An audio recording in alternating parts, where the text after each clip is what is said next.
Yeah, so David's Reverie was a 20-minute short film. It was my thesis film at USC Film School. Everything you heard in that film, the music, was all done originally. The composer was here earlier. Everything was made for that film. And we actually shot right here in this neighborhood. The club scenes were actually down the street in Mavericks Flat. We rehearsed at the Debbie Allen Dance Academy. We shot it in the World Stage of Lamert Park. So everything kind of came out from right here. So, we're really happy to be at Pan-African. Really thank you guys for having us here because the project really kind of was made right here in this community.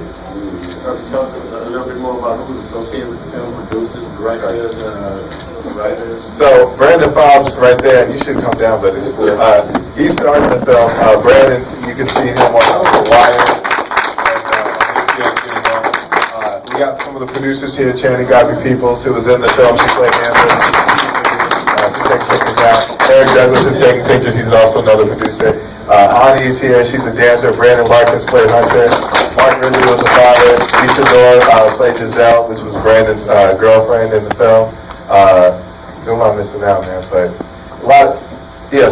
So we all came out, and I'm really appreciative everybody's here.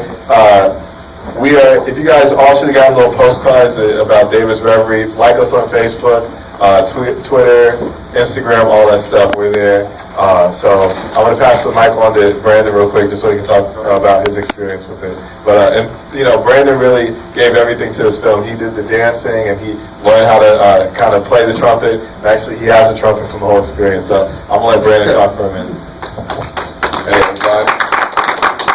Thank y'all for watching the movie and hanging around, like you said, for the Q&A. And I'd say that this is one of my most favorite labors of love, working with Neil and Channing and my boy Lark and all the beautiful cast, and just learning the trumpet, and it was just amazing. It was amazing that I got to play a jazz player in this story that happened to really be based on, not the whole story was a true story, but the vehicle of it, which was epilepsy, was a true event for Neil.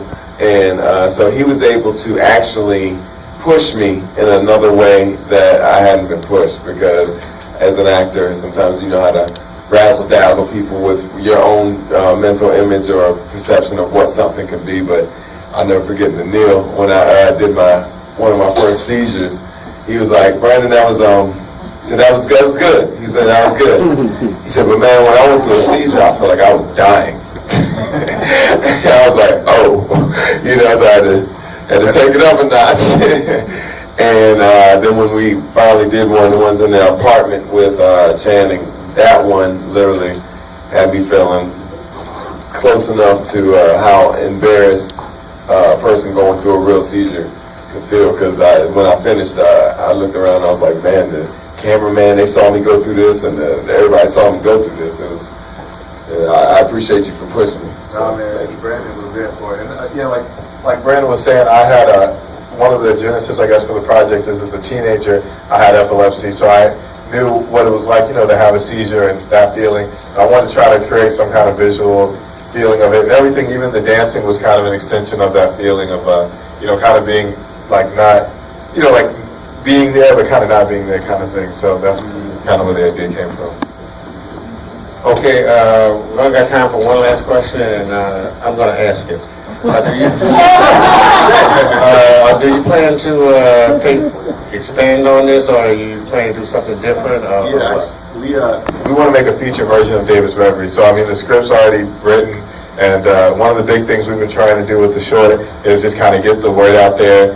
We're actually doing another screening here at Pan-African, and you guys have us at the Student Fest, which is awesome. And then USC later this month is going to do a film screening with the epilepsy community. So we're really just trying to go out and see, see what's out there and meet other people with epilepsy who are down to get behind the project.